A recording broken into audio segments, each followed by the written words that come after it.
The day following Thanksgiving, commonly known as Black Friday, holds a prominent position in the United States as one of the busiest shopping days of the year. However, the Black Friday of November 25, 1994 was far from joyful for Luz Musino, a 38-year-old woman, and her two teenage daughters, 18-year-old Edith and 17-year-old Gabriella, who went missing on that day. As time passed without any communication from them, a close friend took the initiative to report their disappearance to the Downey Police Department. The circumstances surrounding their vanishing raised numerous questions. How did an entire family go missing at once? And would they ever be found? This mystery takes us to Downey, California, a vibrant and diverse city located in Los Angeles County. Known for its rich history and suburban charm, Downey is most famous for being the birthplace of the Apollo space program and is home to the Columbia Memorial Space Center, a testament to its aerospace heritage.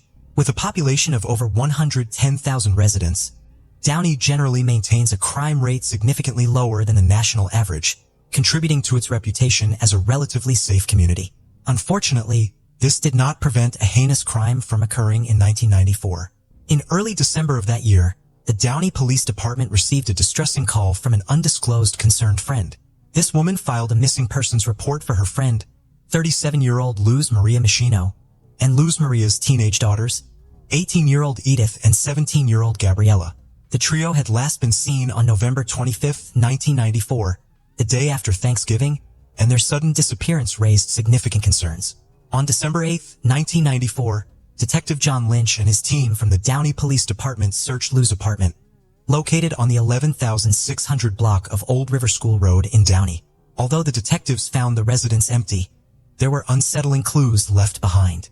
Blood splatter was detected inside the residence, causing immediate concern. Investigators found a large brownish-red stain on the carpet in one of the bedrooms, covering the entire closet area. Additionally, another red spot was discovered in the second bedroom. To further examine these findings, it sought the assistance of Steve Renteria, a criminalist from the Los Angeles County Crime Lab, to conduct comprehensive tests and investigations. Subsequent tests conducted by Steve Renteria confirmed that both stains were indeed positive for human blood. In an effort to uncover any additional blood evidence that may have gone unnoticed during visual inspection, Renteria proceeded to conduct the luminal test. As expected, he discovered a blood trail originating from the bloodstain found in the second bedroom.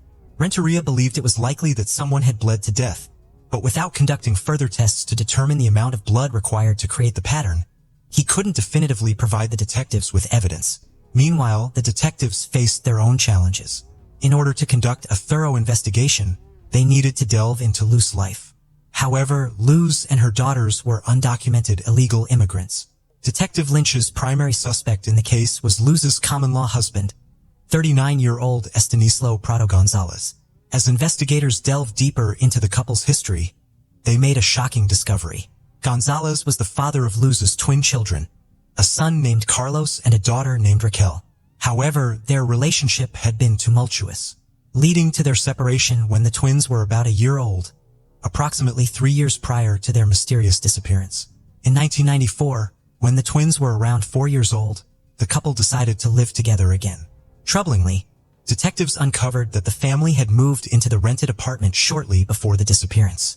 Despite having signed a 1-year lease, Gonzalez was observed by the building manager hastily vacating the apartment with the twins just days before Luz, Edith, and Gabriella disappeared. When questioned about the sudden move, Gonzalez cited ongoing relationship issues as the reason for leaving. He also mentioned that Luz was planning to relocate to Mexico as part of their separation plans, but neither she nor the two eldest daughters were anywhere to be found. The Downey detectives suspected foul play and treated the case as potential murder investigation. However, their progress was hindered by the limitations of DNA technology at the time, preventing them from decoding the blood evidence they possessed. Furthermore, the absence of bodies categorized the investigation officially as a missing persons case. Despite expanding their search to neighboring states and even Mexico, no missing persons alerts, bank records, or cell phone records provided any leads.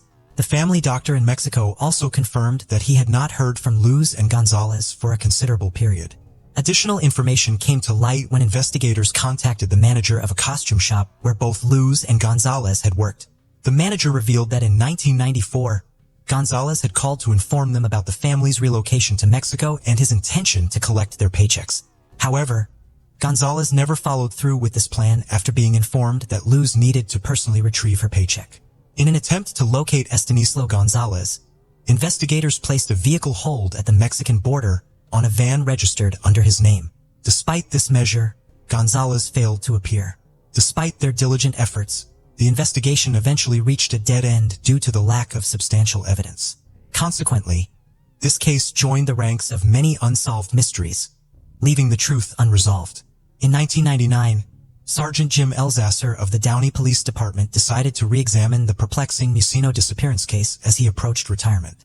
Similar to the previous detectives who had worked on the case, Elsasser held suspicions that Luz, Edith, and Gabriela were no longer alive, with Estanislo Gonzalez playing a significant role in their disappearance. Despite Gonzalez remaining off the radar, the detectives made progress in the case. By 1999, advancements in DNA technology had opened up new possibilities. To gain fresh insights, they analyzed the blood-stained pieces of carpet. Fortunately, this step brought them closer to identifying the individuals to whom the blood belonged. The blood could potentially be linked to either the two sisters or the mother and one of the daughters. But additional evidence was still needed for conclusive results. In a desperate attempt to uncover any additional information, Jim Elsasser conducted searches using the names of Musino and her daughters in various databases, but unfortunately, he came up empty-handed. However, a breakthrough occurred when he decided to investigate the vehicle identification number for Gonzalez's van in national records. To his surprise, it was discovered that Gonzalez had recently registered his van in Las Vegas.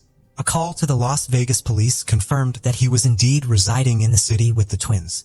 Unfortunately, due to other ongoing cases and a lack of available resources, the Downey detectives were unable to pursue an investigation in Las Vegas.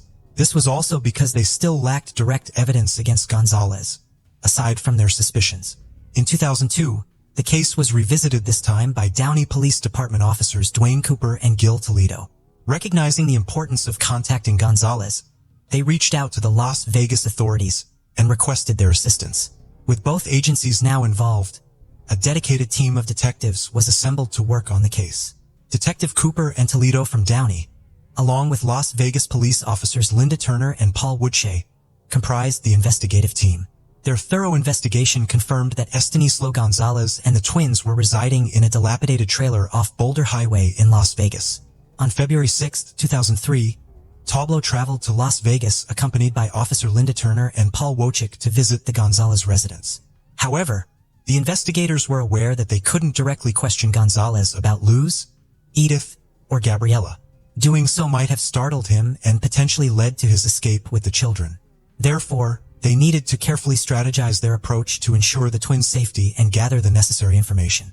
Surprisingly, Gonzalez proved to be very cooperative. The condition of the home was deplorable, with disorganization, filth, rotten food, offices, and exposed wires everywhere. Detective Toldo engaged in conversation with Gonzalez while Turner and Wochik spoke to the twins.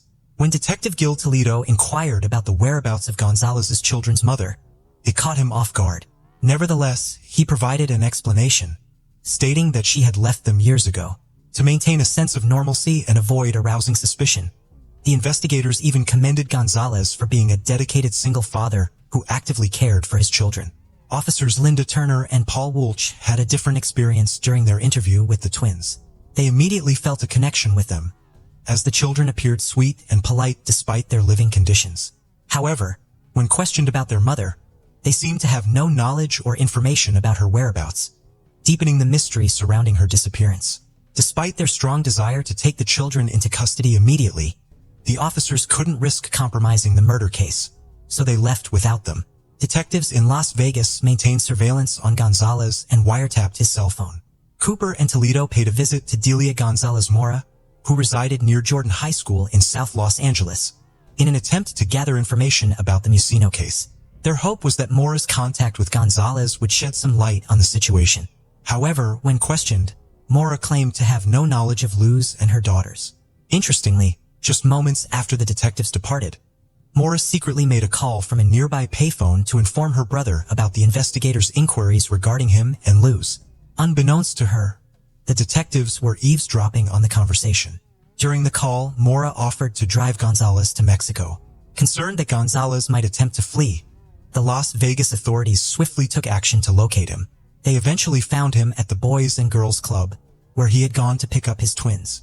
As Gonzalez walked towards his car with his children, the authorities apprehended him. Subsequently, DNA samples were collected from the twins and sent to the Ludic County Crime Lab for analysis.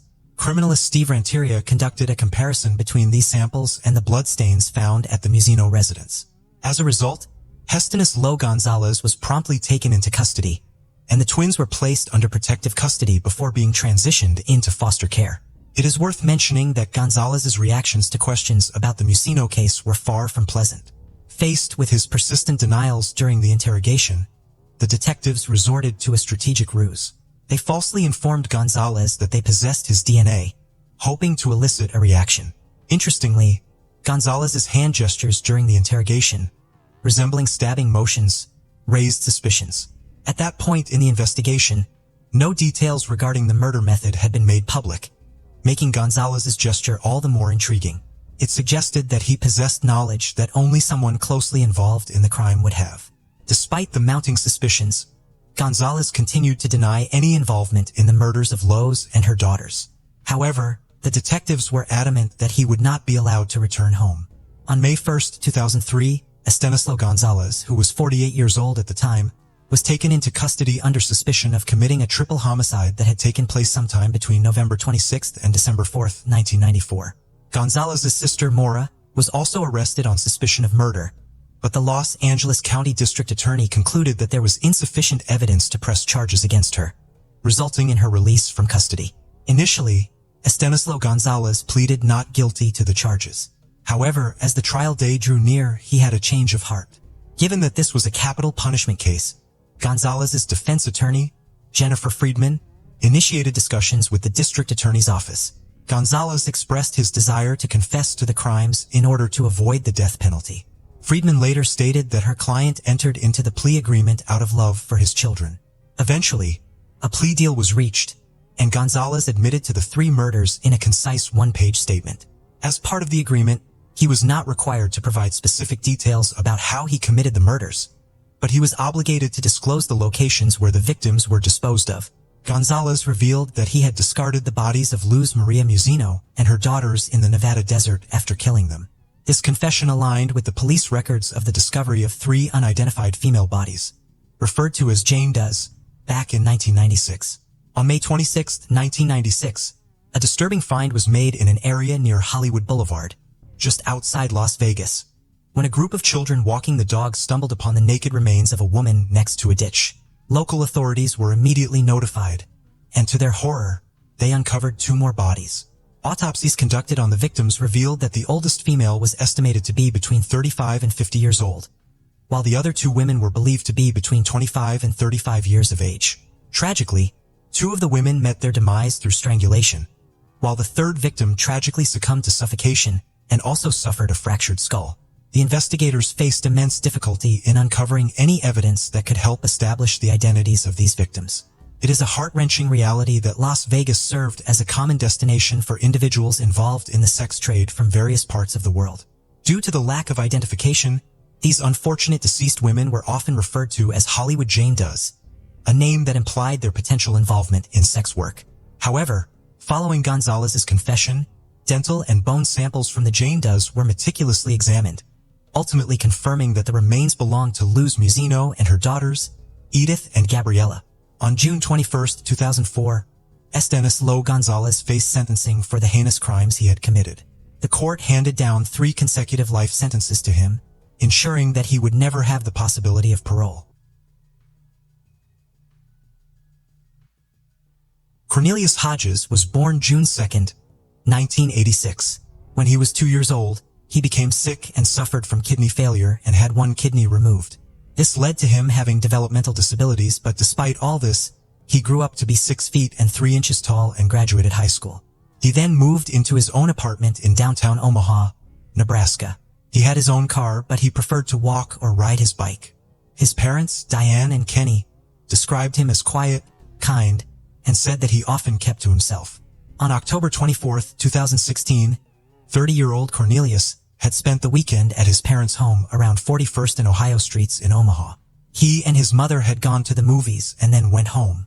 At around 1 a.m., he decided to walk back to his apartment, which his mother stated was not unusual for him to do late at night.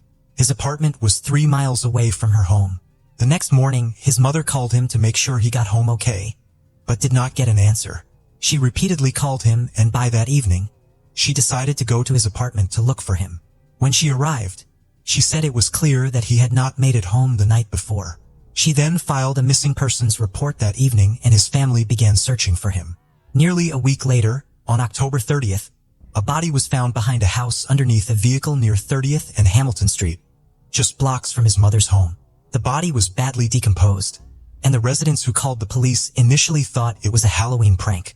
The body was sadly identified as Cornelius, and it was determined that he had been shot. His parents believed that he was killed by someone on Hamilton Street who knew that he frequently walked in the neighborhood. There was a big Halloween party on Hamilton Street the night that he went missing. Police stated that the residents of the house where his body was found were questioned, but said there were no reasons to believe they were involved. Sadly, his brother Samuel was also gunned down in 2013, 13 years earlier at the age of 19. Cornelius's parents are desperate for answers, but investigators have made no arrests and still don't have any persons of interest. As of today, this case remains unsolved. The case of Lisa Cecilia Hardham, the fiancée of a tyrant who turned a luxury apartment into a prison. Controlling behavior in couple relationships, unfortunately, is not uncommon and quite dangerous. It manifests itself when a person tries to subjugate and forcibly adapt their other half to their own needs through intimidation, demonstrations of strength and power, as well as humiliation and total control. Often the victim, because of the instilled feelings of fear and guilt, does not realize that he or she is in a destructive situation. The story of a young woman named Lisa Cecilia Hardham illustrates what a relationship with a control freak can lead to. She naively believed that she had met the love of her life, but she herself did not notice how her fiancé became a monster who turned their luxurious apartment into a real prison with 24-hour video surveillance. This case provoked an international scandal and was widely covered in the press. The unfortunate Lisa tried to make Lisa look mentally unstable and cold-blooded crime to pass off as an accident or voluntary resignation from life. However, the perpetrator, despite his money and connections, did not manage to escape responsibility. Now let's understand how her beloved man turned into a monster who hid his inhuman attitude behind care. Lisa Cecilia Hardham. Biography, family, early years. Our today's heroine was born in Canada on June 12, 1981 in the suburbs of Toronto and was the second child in the family. Lisa was brought up together with her older brother Jason, with whom she has always been very close. They were raised independently by single mom Joanna. Brother and sister did not remember their father because he left the family when the children were very young and no longer took any part in their lives. Lisa Cecilia grew up as an active and purposeful girl. From an early age, she was involved in sports. Together with her brother went to the martial arts section, liked to play soccer and volleyball. But her main passion has always been ballet. She daily visited the dance studio where she practiced at the bar for several hours. The girl from childhood was tall and slender, but professional ballet classes required the strictest diet, which had a detrimental effect on the growing body. In adolescence, Lisa developed anorexia on the background of eating disorders. For a long time, she kept silent about her problem, believing that she could cope with everything herself. But when her weight approached critically low values, her mother sounded the alarm and put her daughter in the clinic where Lisa needed to spend several months to restore health and weight gain. After graduating from school, the girl continued dancing classes and also decided to connect her life with the beauty industry. In parallel with her university studies, she got a job as a perfumer in one of the stores of a large cosmetics chain. And in her spare time, she studied the subtleties of makeup and hairdressing, moving to Australia. In February 2005, having celebrated her 20th birthday, Lisa decided to make drastic changes in her life. She wanted to go to the other side of the world, to Australia, and there were several reasons for that. Firstly, she wanted to live in a warmer and milder climate. And secondly, Lisa wanted to see the world. She took a 1-year work visa and traveled to another continent. However, with her then flew Joanna, who accompanied her daughter for the first few months to make sure that she was all right, and she settled well in the new place. The mother then returned back to Toronto with peace of mind, making sure her daughter could take care of herself. Lisa settled in Sydney, where she rented a cozy apartment and soon got a job at a local small cosmetology company. After her visa expired, she decided to move to Australia permanently. First, she extended her stay for another year and then began to prepare the necessary documents to obtain citizenship of this country. Personal life. As for personal life in this respect, everything was not easy. The fact is that Lisa always preferred to meet with older men. Obviously, not the least role in this played a lack of a father in the family, so she always reached out to more mature men looking for support and protection in them. In February 2006, Lisa successfully interviewed for a job at Sydney Cosmetics and was hired.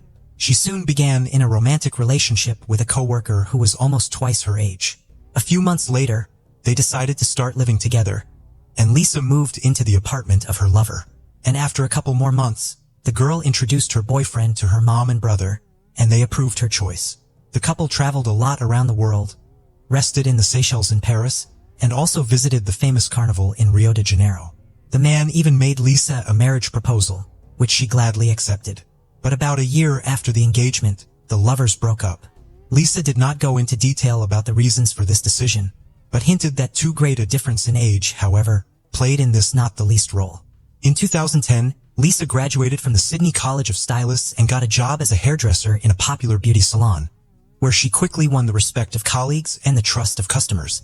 At the same time, a new boyfriend appeared in her life, but their romance did not last long because Lisa found out that he was married. Destroy someone else's family she was not going to, so she quickly broke off the relationship. But shortly before that, at one of the parties, this guy introduced her friend, a businessman named Simon Gitney. This acquaintance turned out to be fatal for Lisa. Who is Simon Gitney? Simon was born in Maryland in December 1973 in a very religious large family of immigrants from Lebanon. He had 5 other siblings, whom his parents raised in strictness and obedience. However, Simon from a young age had problems with controlling emotions and outbursts of anger, and he was also possessive, did not tolerate rejection, and often gave the will of his fists. All this eventually led to serious problems with the law. The first time Gitney was behind bars was at the age of 18 when he came to his ex-girlfriend in the store where she worked and began to openly molest her. The store owner interceded for the girl and threw the impudent man out the door, but Simon returned with friends who grabbed the store owner and held him, while Simon beat him severely. That time, the guy only served a few months and was released on bail for good behavior afterwards. But 3 years later, he was arrested again, this time on theft charges. However, Simon resisted violently, threw himself into a fight, and bit off one of the policeman's earlobe. He was threatened with a serious prison sentence for this prank, but the pastor of the Lebanese Christian church, of which his entire family was members, interceded. As a result, the young man spent only a year and a half in prison. In February, Simon again came to the attention of the police, and this time he was arrested for possession and distribution of illegal substances. But the sentence was again extremely lenient, and he served 2 years out of the 4 assigned to him. On release, Gotmi, as it seemed to everyone, took the path of correction. He moved to Sydney, where with a few friends founded a fairly successful business for the production and sale of luxury women's shoes. This business brought a stable high income, so Simon quickly became rich, acquired luxury real estate in a prestigious neighborhood, a premium class car, and carefully tried to hide from everyone his rich criminal past, from his roommates to his lovers. At that party, Simon and Lisa exchanged phone numbers, and soon he called her himself. Their relaxed communication somehow imperceptibly grew into a buddy relationship. And when in January 2010, Lisa complained that she was unhappy with her current living conditions and would like to rent an apartment in another neighborhood. Itani kindly offered her to live for free in one of the rooms of his luxurious apartment while she was looking for a suitable place to rent. Lisa accepted the offer, although her mother was somewhat alarmed by this turn of events. But Lisa convinced Joanna that it was a temporary measure and that she and Simon are just friends. By the way, she herself at that time thought that the man who so monitors his appearance and adores piercings prefer to build relationships with guys. But this opinion turned out to be wrong. For the first couple of months, Jitani really kept his distance. The young people lived in separate rooms, and there was not even a hint of intimacy or romance between them. But gradually they got closer, the so-called spark, and started a romance which quickly gained momentum. At the time of the beginning of their relationship, Simon was 37 years old and Lisa, 28. Simon seemed to her a beautiful prince from a fairy tale. He was sociable, cheerful, spoiled his beloved with gifts, and arranged her pleasant surprises. The couple began to appear everywhere together. In particular, they went together to an elite sports club, which Simon attended regularly for many years. Lisa was sure that finally met her true love and will live a long, happy life with the chosen one. She raved about him to her mother, brother, and friends, and had no idea that this fairy tale would soon end. An affectionate tyrant, just 6 months after the beginning of the relationship, Simon's behavior began to change, but it happened in stages and in such a way that Lisa did not notice anything. Thinking that the lover does everything for her own good, he gradually distanced Lisa from friends and family, erased all her personal boundaries, tried to change her views, tastes, and behavior, adjusting them to his needs. In June 2010, shortly after Lisa celebrated her 20th birthday, Simon began to persistently persuade her to quit her job, claiming that she was not valued there and she could find a better paid position. But Lisa loved working at the beauty salon where she had many regular clients and was happy with her income, so she didn't understand why she should quit her job and refused to do so. Simon was not satisfied with the refusal, and in August of the same year, he showed up at Lisa's salon, having thrown a loud scandal, which actually forced her to write a letter of resignation. Lisa Hardem was shocked by his behavior, but Jitani assured that it would be better. And in general, she can no longer work because his income will allow them both to live comfortably, nothing to deny themselves. A month and a half later, the couple moved into a new luxury apartment located on the 15th floor of an elite residential complex. As it later turned out, the room was literally stuffed with hidden surveillance cameras, of which Lisa, of course, did not even guess. Simon gave his beloved an expensive smartphone and laptop, pre-installed on them spyware that allowed him to track all her messages, emails, as well as listen to calls and see all of Lisa's movements. In addition, Simon gained access to her social media accounts and began to discreetly clean lists of friends, delete posts and photos at his discretion, as well as read personal correspondence. Total control.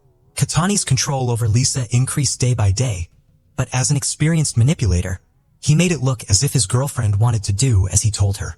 Katani had invaded literally every aspect of her life, leaving no hint of privacy. He forbade Lisa to use cosmetics, claiming that she does too bright makeup, which makes her look vulgar. He also bought her clothes and unsightly clothes in gray and black colors, and all her outfits simply threw away, arguing that they were too revealing, and men would stare at her. From the apartment, Lisa went out only accompanied by her lover. They visited together only those places that he himself chose. Simon even forbade her to visit the gym. Instead, he bought several expensive exercise machines, saying that now she could train at home. Lisa's social media friend lists were dwindling by the day, and eventually, Jitani convinced her to delete the accounts. Lisa also had no friends left in real life, and all her contacts and calls were closely monitored. Simon only allowed her to communicate with her mother and brother. Last trip home. In December 2010, Lisa decided to fly to Canada to celebrate Christmas with her family. Simon was going to fly with her, but at the last moment his plans were disrupted because of urgent business matters. He didn't plan to let his friend go alone, but she literally begged him, because she hadn't seen her mom and brother for over a year. In the end, he agreed but set strict conditions and rules which she had to strictly follow. Jason and Joanna were shocked at the changes that had happened to Lisa over the past year. She was nothing like the bright and cheerful beauty she had been before. She had literally become her own shadow. There was not a drop of makeup on her face. Her luxurious hair was pulled into a ponytail and hidden under a headdress. Her clothes were baggy, unattractive, and completely black. But it wasn't even the outward changes that were the most frightening. Lisa flinched every time the phone rang and instantly grabbed the receiver. It was one of Simon's conditions. She had to answer immediately at any time of day, no matter what she was doing at that moment. Lisa stayed at her mother's house all the time, refused to see her friends, and hardly ever went out. Joanna was alarmed and frightened by this behavior of her daughter, and she decided to have a heart-to-heart talk with her. Then Lisa burst into tears and admitted that Simon always knows where she is, with whom she communicates, and what she talks about on the phone. Lisa also revealed that Simon doesn't allow her to work, see her friends, go to the gym, or have any hobbies. In fact, she had no friends left at all. Her mother was shocked. She began to persuade her daughter to stay in Canada because in Australia, she has nothing to keep her. But Lisa said that she loved Simon and did not want to break off the relationship with him. Lisa was sure that this is just a transitional period in their relationship because they have been together for less than a year. And soon he will calm down and loosen pleas from her family to stay and attempts to convince Lisa that the relationship was unhealthy. She decided to move back to Australia to stay with Gitney. Lisa reassured her mother, saying that there was nothing to worry about and that Simon loved her and would not hurt her. Prisoner. After Lisa returned, the situation only got worse. Simon forbade her to leave the apartment, and if they went out together, she had to look only at her feet so as not to meet the eyes of other men. Moreover, Simon began to call Lisa by her second name, Cecilia, because it seemed more decent to him. In the spring of 2011, Lisa began to complain of pain in her leg. It was an old injury received in his youth during ballet classes. But instead of taking her to the hospital, Chitani hired a female physical therapist who came to their home 3 times a week to give her massages. She soon became Lisa's only friend and confidant, to whom Lisa spoke candidly about the difficult situation she found herself in. On June 12th, for Lisa's 30th birthday, Simon decided to throw a party at the most expensive restaurant in Sydney. But among the guests were only Simon's relatives and people from his inner circle. Lisa, on her own birthday, boyfriend did not allow to invite anyone. At the end of the evening, Simon proposed to Lisa by putting a ring on her finger. Hardham responded with consent and then cried. But all present noticed that these were not tears of joy, but rather tears of despair and hopelessness. Back home, Lisa called her mother and informed her of her engagement, sobbing into the phone. But Joanna was not at all happy about it. She began to persuade her daughter to leave this man and, as soon as possible, to return home to Canada. In response, Lisa only asked her mother never to start such conversations on the phone. At that moment, she already realized that the fiancé was listening to the calls. Although she did not know for sure. Escape plan. For a while, Lisa tried to distract herself with thoughts of the upcoming wedding and began planning the festivities. When she decided to consult with Simon about something related to the event, he rudely cut her off and told her that he would choose the place, buy her address, and make the guest list. Lisa was utterly crushed, for she had no say even here. During another visit to the physiotherapist, Lisa admitted that she couldn't go on like this, but she couldn't leave because her fiancé wouldn't let her go. Together, they developed a plan according to which Lisa, at each visit of the masseuse, gave her some of her belongings for safekeeping, but did everything so that Simon did not notice anything. On July 28th, Simon left his laptop at home in a hurry, which he usually carried with him everywhere. Lisa took advantage of this and looked into it, and her worst fears were realized. There, she found a spyware program with the help of which the fiancé received all the data from her phone, as well as numerous recordings of her conversations with her mother. But the most horrifying discovery was the surveillance footage from the security cameras located in every room of their apartment. That same day, Lisa, using her physical therapist's phone, called her mother and asked her to come on the next flight to her apartment and take her home. However, Joanna could not leave work so quickly. She needed time to ask for an excuse to switch shifts with one of her colleagues. Afterwards, the woman could never forgive herself for this delay. Back home, Simon immediately realized that his fiancée had taken his laptop and seen the spyware. Lisa cried, trying to figure out why she deserved to be treated that way. But Simon only pointed out that he'd done it for her own good. Accident or murder. The next day, July 29th, a serious conversation took place between the young people, the recording of which was later presented in court. Lisa was in tears and asked to go home, but Chitani calmly and confidently said that this would never happen, asked Lisa to calm down, and claimed that she had mental problems. On the morning of July 30th, 2011, Lisa got up early, got fully dressed, and put her documents and essentials in her purse. She locked herself in the bathroom and called her mother one last time, telling her that if anything happened to her, it would be Simon's fault. Apparently, Lisa wanted to leave the apartment unnoticed while her fiancé slept, but she failed. What happened next can only be guessed. According to neighbors, they heard a scream in the hallway, but did not have time to react because all abruptly hushed. And exactly a minute later, a young woman fell from the 15th floor, crashing to her death. Several passers-by on the street also heard the scream and saw a body falling from a height, but did not have time to realize what was happening. According to a guy who was walking his dog that morning and was closest to the scene, he heard a noise and looked up. The eyewitness saw a man holding something large, which he then threw down. When passers-by came to the place of the fall, they saw a young woman lying on the ground. But all attempts to help her were in vain, as she died instantly, having received extensive injuries. 3 minutes later, Chitani, dressed in his pajamas, ran out into the street. He was crying, saying he didn't know how he was going to live his life, and claiming that he hadn't caught his fiancée in time. At first glance, it looked like an accident, but Simon himself was quick to claim that his fiancée had voluntarily passed away. a note in his pocket, and a frightening video. Strange things began as soon as the body was taken to the morgue and examined. In different pockets were found fragments of a note torn into small pieces with the text, "There are cameras everywhere in the apartment." Probably Lisa was afraid that Simon might find the message, so she turned the note into a kind of garbage and scattered it in different pockets.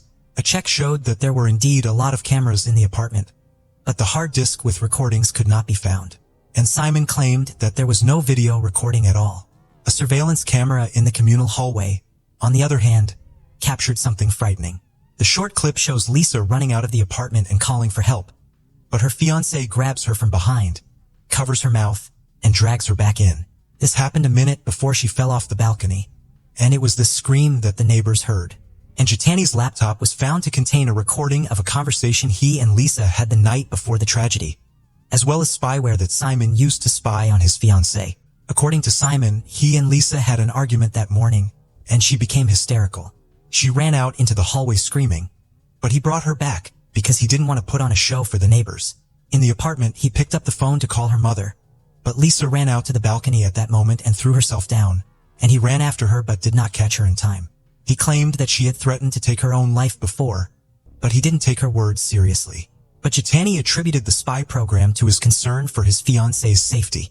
Trial and sentencing. In the course of the trial, Simon was accompanied by already a new pasta, 22-year-old model Rachel Louise, who was just incredibly similar to his dead fiancé. However, later, it was said that the girl just wanted to become famous at the expense of this high-profile case, and therefore willingly talked to the press and appeared on television, saying that Jitami would never raise his hand on a woman. Simon's lawyers tried to convince the court that Lisa suffered from a mental disorder, was prone to hysterics, and could have voluntarily passed away. Even a long history of anorexia and treatment in a clinic came up. The defense also argued that the defendant, being short in stature, simply could not physically lift Lisa, who was taller than him and also could not throw her off the balcony. But this version was refuted by a trainer from the gym, which Simon had attended regularly for many years. According to the trainer, the defendant worked with heavy weights, was much stronger than he appeared outwardly, and could easily have lifted Lisa. This was also supported by the absence of Lisa's fingerprints on the railing and the glass barrier, as she could not have jumped without leaning on them. Also testifying in court was the physiotherapist to whom Lisa had told in detail everything that had happened to her, and had given her her belongings in the hope of escaping from the tyrant. It was her testimony that was decisive. Jitani was found guilty of murdering his fiancée and sentenced to 26 years in prison with the possibility of parole after 18 years. After the verdict was announced, Rachel Louise threw a tantrum and began to insult the judge, for which she was removed from the room. All attempts by Simon and his lawyers to challenge the court's decision were rejected, and the verdict remained in force. Rachel soon dumped her boyfriend, saying in an interview that it was difficult for them to maintain a relationship in prison, but she remains convinced of his innocence.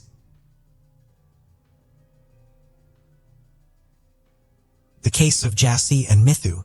In 1994, in the month of December, in the city of Jagrayan in the Ludhiana district of Punjab, a boy named Sukhan Singh Sidhu, his nickname was Mithu, was standing at a rickshaw stand after playing a kabaddi match, waiting for a rickshaw to go back to his village.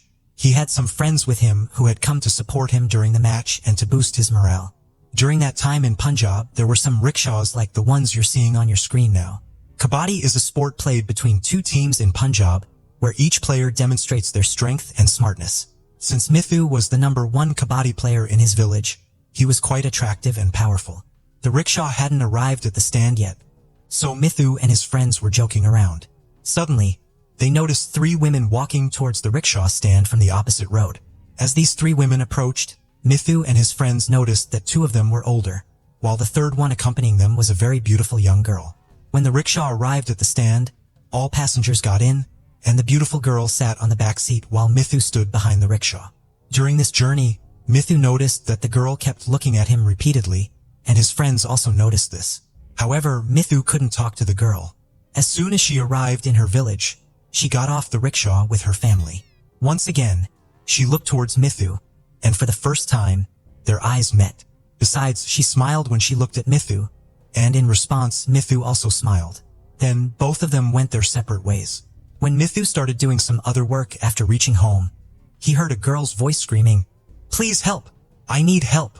As soon as Mithu stepped out of the house, He saw that it was the same girl he had seen in the morning in the rickshaw and smiled at while she was leaving. After that, Mithu went to the girl, who had come on a scooter with her friend from her home. Here, Mithu first greeted the girl with a hi, and then tried to start the scooter but deliberately didn't start it. Then, Mithu asked the girl her name and also told her his name. Actually, the girl's name was Jaswinder Kaur, but her nickname was Jassy. After that, Mithu said to the girl, "I want to talk to you." Hearing this, Jassy got confused because she didn't understand Mithu's words. So, her friend, who came with her, translated Mithu's words into English for Jassy. Then, the girl said something in English, but Mithu didn't understand English, so Jassy's friend became a translator for Mithu here as well. After that, Jassy said, "We'll meet in Jagrayan village tomorrow." In fact, this village was about 15 to 20 minutes away from Mithu's house. When they met at that time, Mithu would be around 20 to 22 years old, while Jassy would be 19 to 20 years old. In addition, Mithu was born into a family that earned their living by farming, and he had only studied up to high school before choosing kabaddi as a career. Besides, he also drove a rickshaw in his free time.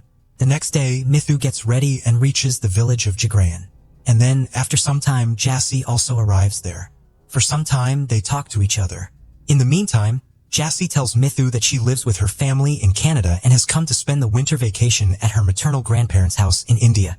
Among the two women she was with yesterday, one was her mother named Maliat Kaur, while the other woman with her was Jassy's maternal uncle's wife, meaning Jassy's aunt. Apart from this, that day there was a little conversation between Jassy and Mithu, and then both went to their respective homes. But from that day on, these two meet regularly. Gradually, Mithu also realizes that Jassy's maternal grandparents' house is the wealthiest home in her neighboring village. Besides, Jassy's maternal home and Mithu's small two-room house were on the border of two villages, meaning Mithu's house was right behind Jassy's maternal grandparents' house. And Mithu knows this fact. After this, Jassy and Mithu eloped on March 15, 1999, avoiding the scrutiny of their families, and got married in a Gurdwara, which is a place of worship for Sikhs. After the marriage, Jassy returns home as if everything is normal, and no one suspects anything. However, the relationship that Jassy's family had been considering for her breaks down for some reason. After staying in Punjab for 2 months and marrying Mithu, Jassy leaves for Canada with her family. But before leaving, she promises Mithu that she will come back soon. After going to Canada, Jassy and Mithu start talking to each other on the phone again, and by now, Mithu's house also had a telephone line installed. Months passed by in this way, but at the beginning of February, some relatives of Jassy who were in India come to know about Mithu and Jassy's marriage, and they immediately inform Jassy's parents in Canada.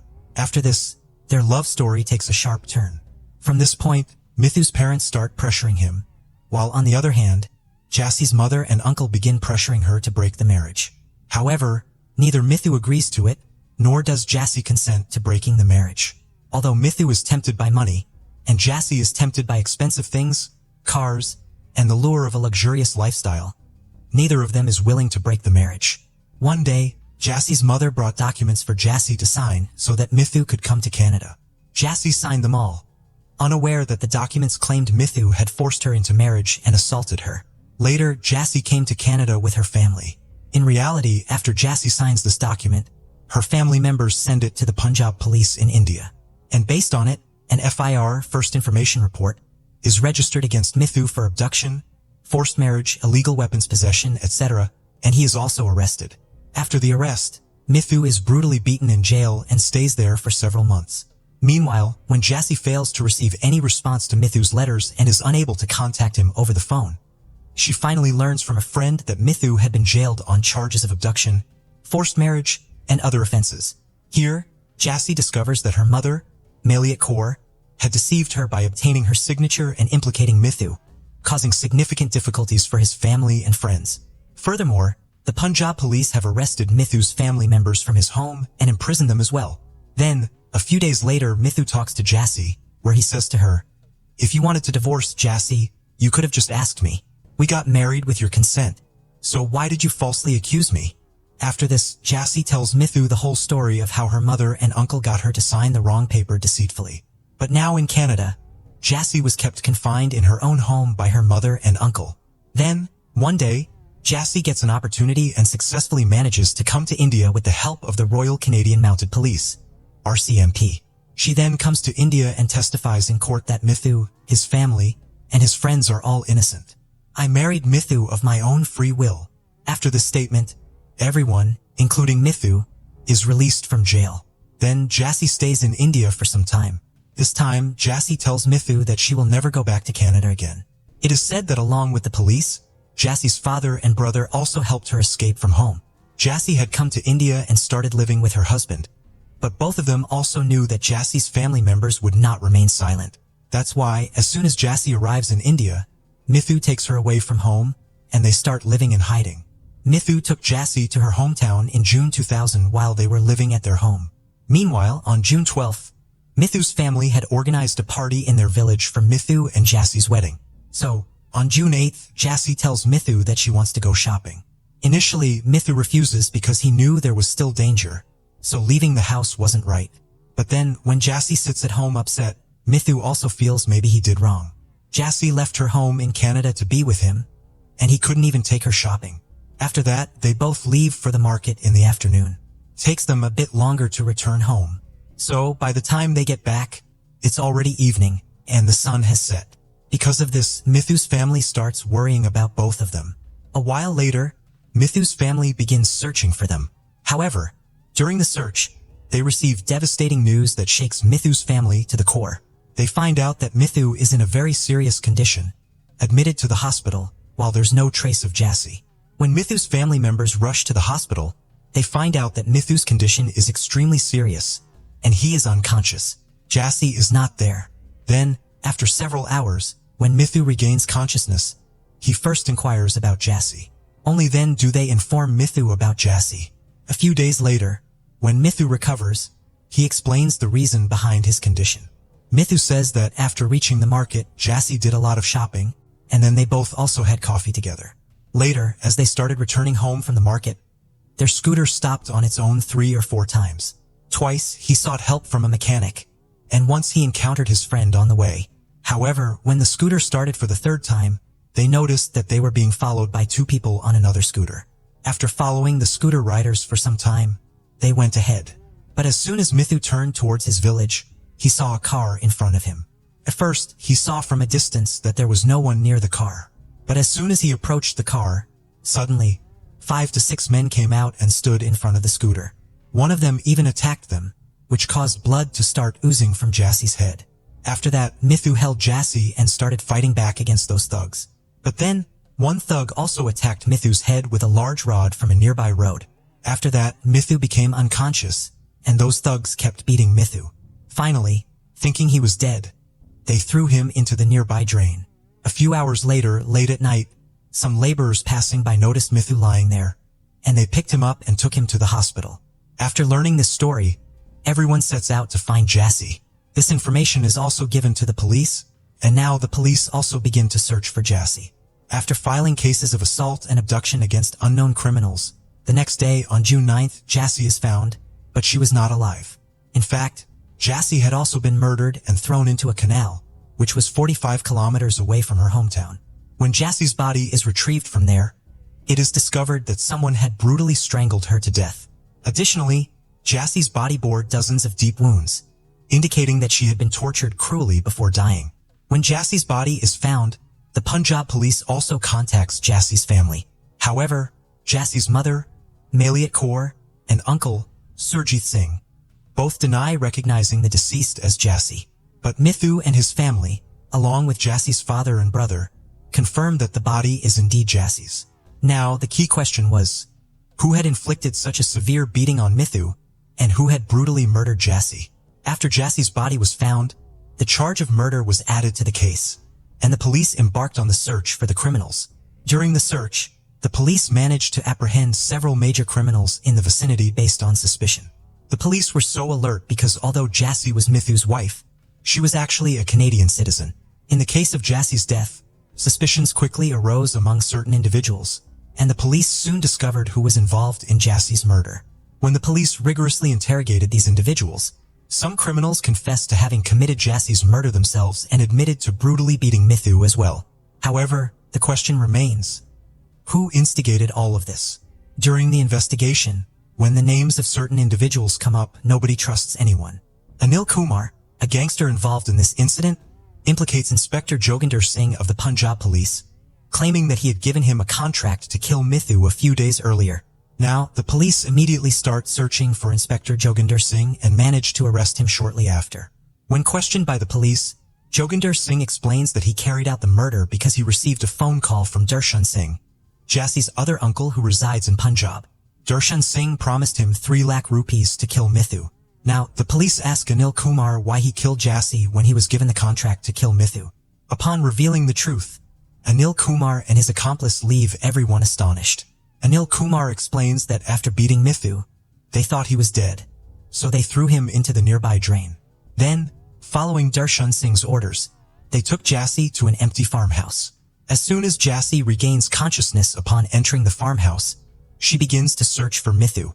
Upon inquiry, the goons inform her that Mithu is dead. Now they start talking to Jassie's mother, Malia Kaur, who tells them to wait for a moment, and she will tell them what to do next. After this, Jassie's uncle and her mother have a conversation. And afterward, they called the goons again and instruct them to beat up Jassie and threaten her, besides asking her to testify against Mithu and come back to Canada. Despite being beaten badly by the goons, Jassie still refuses to return to Canada and testify against Mithu. After this, the goons once again talk to Jassie's mother and tell her that Jassie is not willing to listen to them. After this, Jassie's mother tells the goons that if Jassie doesn't listen to anything, they can kill her too. Initially, the goons refused to do so because their deal was only to kill Mithu for 3 lakh rupees. But Jassie's uncle, Surjit Singh, says a separate 3 lakh rupees will be given to them for Jassie's murder. After that, the goons brutally beat Jassie, attacking her body with swords, knives, and pieces of glass. Jassie is tortured badly, and finally, one of the goons strangles her to death. Jassie dies, and her body is lifted and thrown into a distant canal. Following this revelation, 13 people, including Jassie's maternal uncle, Darshan Singh, who resides in India, are arrested in this murder case. They are charged with abduction and murder, among other offenses. Jassie's mother, Malia Kaur, and her uncle, Surjit Singh, who live in Canada, are also considered prime suspects. Now, since the victim and the accused had relations in Canada as well, the trial of this case begins in both India and Canada. During the trial in India, it is proven that when Jassie refused to leave for Canada without Mithu, Jassie's mother Malia Kaur and uncle Surjit Singh planned that if Mithu is killed, Jassie will surely come back.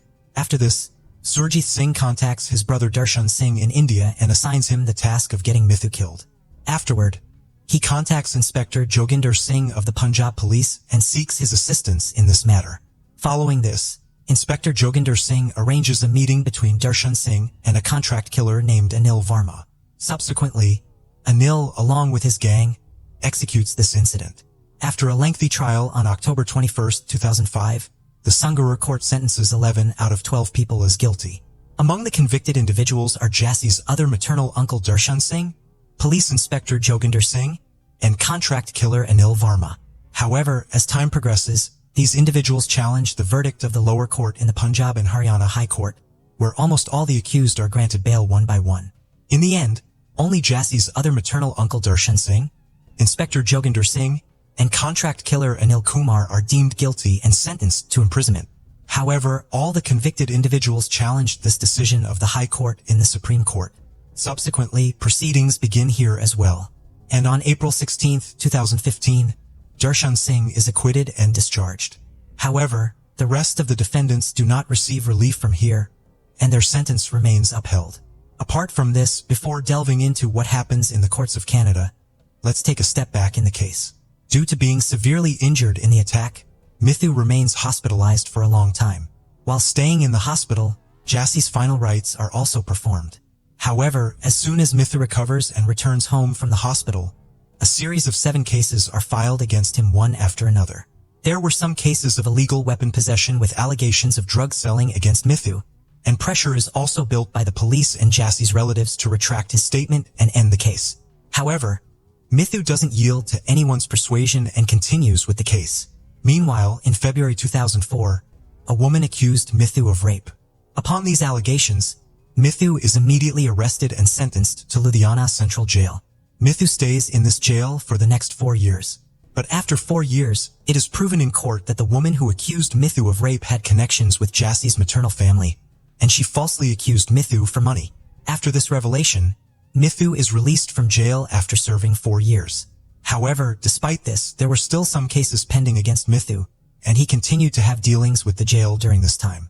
Besides Mithu, his brothers also faced different allegations, and behind these accusations was Jassie's uncle, Surjit Singh. When Mithu doesn't fear even fake cases and threats, around 2012, attempts are made to buy him off. In this case, Jassie's family offers Mithu 10 million rupees and a prime location of 14 acres of land to change their statement. However, Mithu remains steadfast and continues the fight for justice. Maliat Kaur and Surjit Singh, the main suspects residing in Canada, were extradited to India for the trial of Jassie's murder case, which began on January 6, 2012, in Canada. The police in Maple Ridge arrested Jassie's mother, Maliat Kaur, and her uncle, Surjit Singh, for conspiring against Jassie and arranging her murder. After 2 years, on September 9, 2014, the Supreme Court of British Columbia approves their extradition to India. Both suspects then appeal to the Supreme Court of Canada, which stays the lower court's decision and starts a new trial. On September 8, 2017, the Supreme Court of Canada orders Maliat Kaur and Surjit Singh to be sent back to India to face the charges. After the decision of the Supreme Court of Canada, 3 police officers from Punjab immediately depart for Canada to take the accused into custody. However, in the meantime, the accused once again file a petition for review against the court's decision. As a result, the Punjab police have to return empty-handed. Although the review petition provided temporary relief for a few months, finally, on December 11, 2018, the Supreme Court of Canada rejects the review petition, leading to their definitive extradition to India.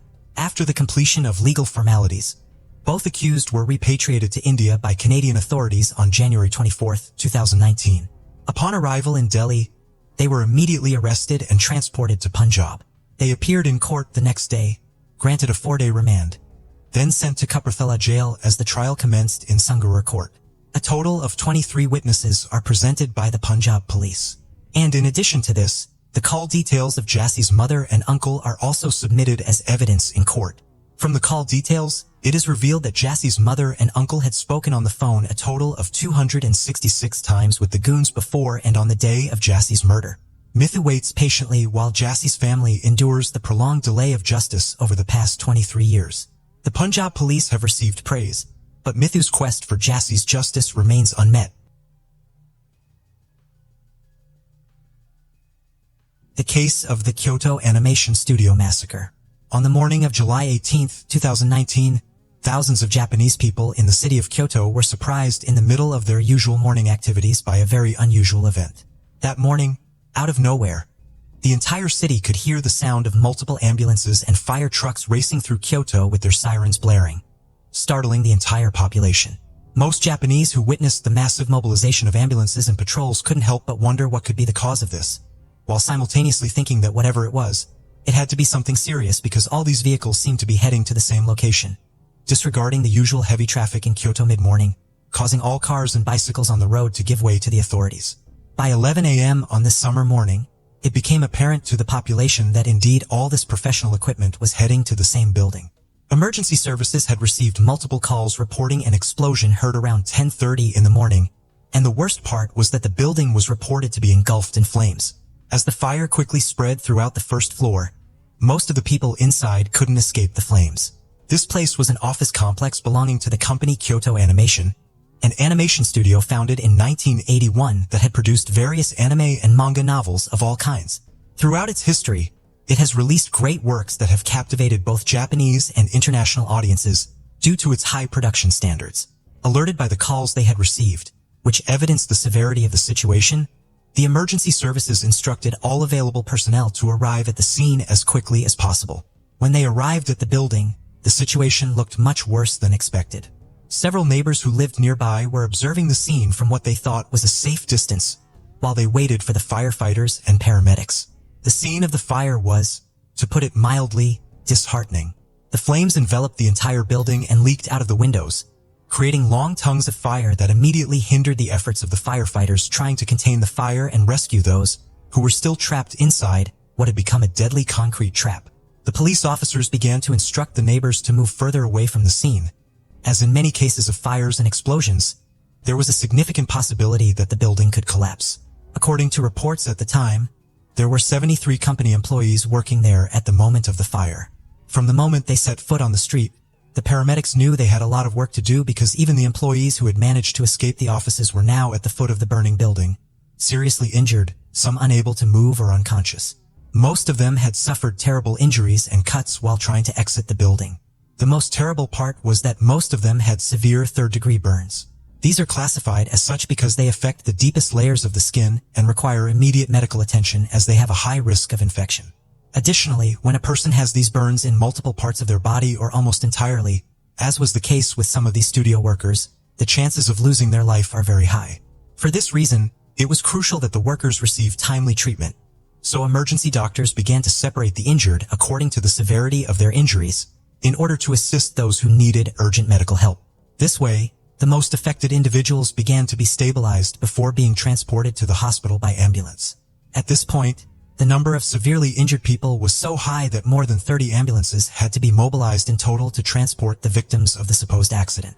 It's important to clarify that the authorities believed before arriving at the scene that this was an accidental fire. However, what was happening just a block away from the scene would give a very drastic twist to this story. Just 100 meters from the burning building, some police officers from a nearby train station were detaining a man who had been chased there by Kyoto Animation employees. The man had serious burns on his face and various parts of his body. This raised several questions because why would the authorities subdue a man who appeared to be a victim of the fire? In addition to all this, multiple witnesses were reporting to the police officers present at the scene that they had seen a man enter the animation studio around 10:30 that morning with what appeared to be bottles of gasoline. So with this and the testimonies of the survivors of the tragedy who were conscious, the authorities understood that this was an arson attack and, therefore, a mass murder. When the firefighters were able to control the fire enough to enter the building and analyze the scene, they observed that the death toll of this tragedy had risen to 34 people. Shortly after, it would increase to 36, as 2 of the injured suffering from the effects of their burns could not endure any longer and lost their lives. The man was arrested as the same employees who had pursued him claimed that he was responsible, and the same police officers who had arrested him during his transfer to the hospital testified that this man began shouting that yes, he was the one who had caused the fire at Kyoto Animation, justifying it by saying that everyone inside deserved to die because they had stolen his work without giving him any recognition. Once at the hospital, the first thing known was that the suspect's name was Shinji Aoba, and he was 41 years old. He had many injuries covering his entire body from the fire he allegedly caused. Once his wounds had healed enough for him to be kept in a cell without dying from an infection, a lengthy interrogation awaited him so that the entire country and the world would have an idea of what motivated him to commit such a horrible crime. Not much is known about this man's childhood.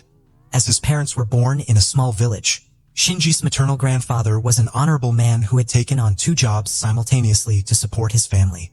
He mainly worked transporting goods by cart to Tokyo. He was considered a very kind and hard-working man until one day he was diagnosed with advanced cancer and, unable to afford the treatment that would save him, he made the decision to take his own life to avoid burdening his family with the responsibility of helping him. Shinji's mother would meet the man who would become the father of her children during her adolescence. The problem arose because this man was almost 17 years older than her when they met, and it was known that he was married at the time. As a result, the woman's family strongly disapproved of their relationship, which is a very serious matter in Japan, as Japanese society places a significant emphasis on appearances. However, against all odds, she escaped from her parents' home, never to return. After running away, she started working in a factory near Kyoto and eventually, she got married to the older man. The couple had 3 children, of whom there is only information available about Shinji and his sister. After leading what seemed to be a relatively normal life, it appears that Shinji's mother wanted some excitement and began an affair with a much younger man than her husband. When she was caught, she left home, leaving her husband, who earned a living as a taxi driver, completely alone and responsible for their 3 children. This continued to be the family's normal life until 1999, when a car accident left the father paralyzed. He was subsequently fired from the taxi company where he worked, leaving the man, who was already struggling to make ends meet, without the possibility of working to pay rent and provide food for his 3 children. Faced with this overwhelming pressure and distress, the man made the tragic decision to end it all. Despite all this, up to a certain point, Shinji had led a relatively normal life in his youth. Nothing out of the ordinary happened during his high school years, and he even worked part-time as a document clerk for the government. After graduating, Shinji continued to work part-time at a supermarket, and when he reached his 20s, he decided to move to another city.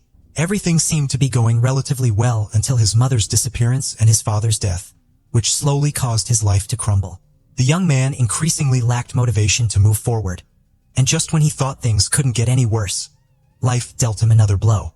Shinji's sister, about whom little information is available, was almost at the point of losing hope. On that day, this woman visited a temple in the city, where she started talking to a priest about all the pain she had suffered in recent years. She then prayed for the repose of her father's soul before leaving the temple without saying a word. The next day after this visit, her lifeless body was found in a hostel near the temple she had visited, and she was determined to be the cause of her own tragic ending. After his sister's death, Shinji's life began to spiral downhill. His mental and economic problems led him to commit a robbery in 2012, where he managed to escape with around 20,000 yen in his pocket. However, he was arrested shortly afterward and subsequently sentenced to 3.5 years in prison. Upon his release, Shinji became a complete social outcast. Nobody wanted anything to do with him. He had no family or friends, and he struggled to maintain any relationships due to his violent temper. This isolation led him to withdraw completely into his apartment. Like a significant portion of the Japanese population, Shinji loved manga and anime. Since childhood, he had dreamed of becoming a manga writer. Faced with a bleak future and difficulties finding employment, Shinji decided to pursue his dream. He began writing light novels and drawing manga panels. At this point, Shinji's story intersects with that of Kyoto Animation, a company with an excellent reputation not only in Japan but also internationally. Kyoto Animation's specialty is depicting the wonders and dilemmas of everyday life. In other words, they create works with characters that look childlike or relatable, making it easy for viewers to connect with them quickly. However, they often incorporate plot twists that can leave you in tears. Every year, this animation company holds a manga and novel writing contest, where enthusiasts submit their works in the hopes of getting them published or adapted by the studio or even turned into a big screen production. In 2018, Shinji submitted one of his novels for the contest, following all the specified steps. However, despite constantly checking his email for responses, he received no reply from the animation studio. As the days passed, 40-year-old Shinji felt that his hope of becoming a successful manga writer was slipping through his fingers. Several months later, on one of those afternoons when all Shinji did was watch anime and play video games, he started watching an anime produced by Kyoto Animation. The show told the story of high school students who were involved in long-distance shooting sports. That very afternoon, Shinji felt humiliated because he realized that his idea had been stolen. Yes, you heard it right. A giant studio worth millions of dollars had allegedly stolen his story, without giving him the slightest credit. Maybe they didn't steal his entire manga idea, but they had apparently lifted a scene directly from his work. Shinji was outraged because he believed that in the submission he had sent to Kyoto Animation, there was a rather inconsequential scene in which the anime's protagonists were in a supermarket buying discounted meat. According to him, this scene was identical to one in an episode of the show that had aired that week. The scene was quite generic and nothing out of the ordinary. However, likely due to his unstable mental state and isolation, Shinji couldn't stop obsessing over the idea that his idea had been stolen. He was filled with anger, wondering how they could have not even bothered to respond to his contest submission and had apparently taken advantage of his creativity without giving him the slightest credit. In reality, according to the studio, Shinji's novel submission had not passed the first elimination round conducted by the contest's judges, which was why they hadn't bothered to contact him. Nevertheless, from the very beginning, Shinji demonstrated that he wasn't mentally well and acted on the belief that he had been personally attacked and blatantly robbed. All of this brings us to July 14, 2019, 4 days before the fire. 9 months earlier, Shinji had sent anonymous threats to Kyoto Animation, threatening them with death. Over 200 emails had been sent, and although employees had reported this to the police, nothing could be done because the emails were encrypted and Shinji had waited for them to let their guard down. On that Sunday, a neighbor heard Shinji starting to hit the shared wall between their apartments. These two lived in apartments where every sound from the other side could be heard. Shinji, among them, used to be the noisiest, and they would occasionally bang on the walls to request silence from one another. However, this time, it turned out that the neighbor from the apartment above was moving, and consequently, they were the cause of the noise. The neighbor went to knock on Shinji's door, intending to explain that he wasn't the one making the noise and to please stop banging on the wall. Before he had a chance to speak, Shinji angrily opened the door, grabbed him by the collar of his shirt, and yelled at him, "You're making too much noise. Shut up or I'll kill you." Faced with this aggression, all of the neighbors' feelings turned to horror. From Shinji's demeanor, it was evident that he was perfectly capable of carrying out his threat. Without hesitation, he left the scene and called the police to report the assault. However, when the officers arrived at Shinji's apartment, he was already gone. It seems that this incident was the spark that would lead Shinji to commit his final act. The next day, Shinji took a bullet train to travel to Tokyo. He stayed in a hotel and then, on Tuesday, headed to Kyoto, his final destination, where he stayed in another hotel. Several security cameras captured him in the areas near the animation studio. Several neighbors also remembered him clearly after the incident because Shinji wore the same red t-shirt and light jeans for all 4 days. Shinji spent several hours walking until he stopped at a store and bought a shopping cart. He then proceeded to a gas station where he bought 10 gallons of gasoline. With these supplies, Shinji stashed the cart and went to sleep, ready to carry out his evil plan early the next morning. On July 18, 2019, Shinji returned to the animation studio building around 10:30 in the morning, carrying his containers filled with gasoline. Upon entering, he blocked the 12 emergency exits and began to douse the studio with gasoline, taking advantage of the building's limited security, as such incidents are quite rare in Japan. Once everything was ready, Shinji struck a match and everything started to burn. When the first people realized there was a fire, they attempted to escape through the emergency exits, but they were blocked. They ran towards the central exit where Shinji was present, still holding a gasoline container, and he began to douse the employees trying to escape while saying the word, "Die." This caused many people to run out into the street engulfed in flames.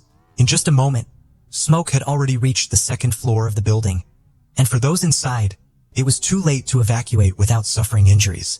The building was completely engulfed in smoke in less than 2 minutes, making it difficult to breathe, and gradually, the animation studio workers began to lose consciousness due to the lack of oxygen. Most of the company's employees were on the top floor because the attack occurred during a meeting with executives from another company. It's unclear if Shinji planned this to claim more victims, but unfortunately, that day there were more people in the building than usual. To make matters worse, shortly after, an explosion rocked the building, causing the flames to burst through the windows and doors of the studio. The police believe that the combination of air and flames led to the explosion. As the fire grew, people inside the building tried to escape the flames. The majority of the victims, specifically 19 of them, were found on the 3rd floor near the stairs leading to the emergency exit on the roof. These individuals unknowingly ended up on the staircase, which acted like an oven. After causing this hellish scene, Shinji accidentally set himself on fire with the same gasoline he had used to try to burn his victims. This led him to flee the scene, but an employee of Kyoto Animation did not accept this and started to chase him. Eventually, they all ended up at a train station located 100 meters from where Shinji was finally apprehended by 2 police officers from the same station. The fire was completely extinguished after 5 hours of immense efforts by the police and firefighters. It was at this point that the authorities were able to accurately count the victims of the incident. In this attack, 36 people lost their lives, while another 34 were left with serious injuries.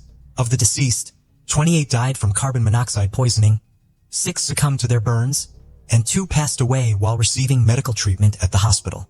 It was reported that 2/3 of the fatal victims who worked at the studio were women, as Kyoto Animation was known for hiring women in almost all of its animation positions. After spending 10 months in the hospital, Shinji was officially arrested and processed.